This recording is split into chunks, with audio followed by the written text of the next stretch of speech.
Now, all of this really is pretty neat, but it doesn't do us any good, one, if we don't know how to interpret the data.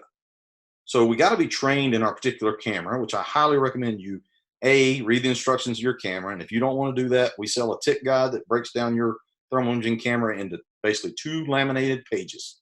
We took 20 pages, converted them to two. We have 34 cameras in that particular one. You'll have a link at the end of class if you're interested.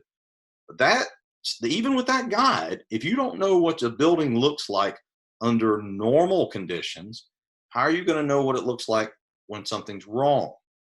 Because I can look at a house in Texas where a lot of my good friends are on a summer sunny day, and it's going to have an abnormal heat signature to me.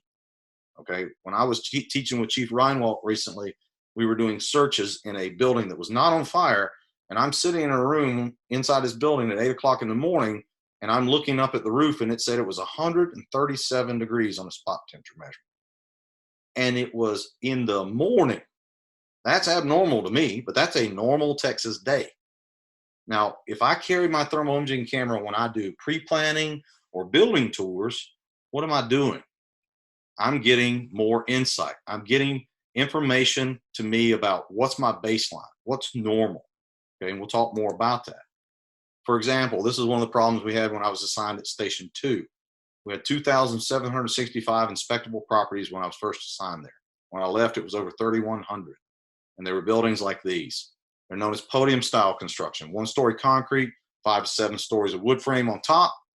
And there are 300 to 500 apartment units in each one with little courtyards and pools and all kind of cool stuff. But they're literally miniature cities. And when you get on the roof, you see this 100 air conditioning units. And you got an odor of smoke in apartment 212. And it smells like a burnt HVAC belt. Which one is it? At 3 in the morning, you don't want to go to each one and go, is it this one? Is it this one? Is it this one? I want to go back to bed. What if you know what a normal heat signature looked like? You hung out with some of your HVAC buddies and played with them and learned what a normal operating temperature of an AC unit is on a summer day or when it's running heat wise, whatever, and then what an abnormal signature looks like. So you can clearly identify it, what we call qualitative thermography. There's my problem, walk to it, isolate it, game over. We can look at that. So, and it's a good idea to do these at dusk or early in the evening, early in the morning, because if you go and do this in the middle of the day, the roof itself is going to absorb a lot of heat and you're not going to get an accurate look at what a normal baseline is. When you look at a flat roof, most of these have tar or built up roofs. So they're very difficult to gauge whether or not you have fire underneath you. But you can also look for anywhere that there's been a hole poked through these things, such as your plumbing vents, your skylights, or anything like that. You want to look around that because that's an opportunity for conduction. That's known as thermal bridging. Okay. We look at that. We also look for other things like solar panels, roof attachments.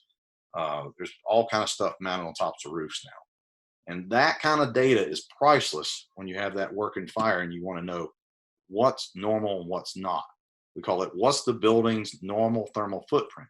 And those of you who play with drones, put this in here for you, because this is what happens when we know what a normal heat signature on a house looks like and one that has an illegal marijuana grow operation going on in it. One on the left.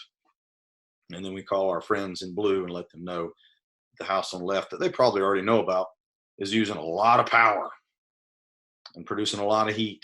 You never know what you're going to find, but it helps you get out and learn your area as well.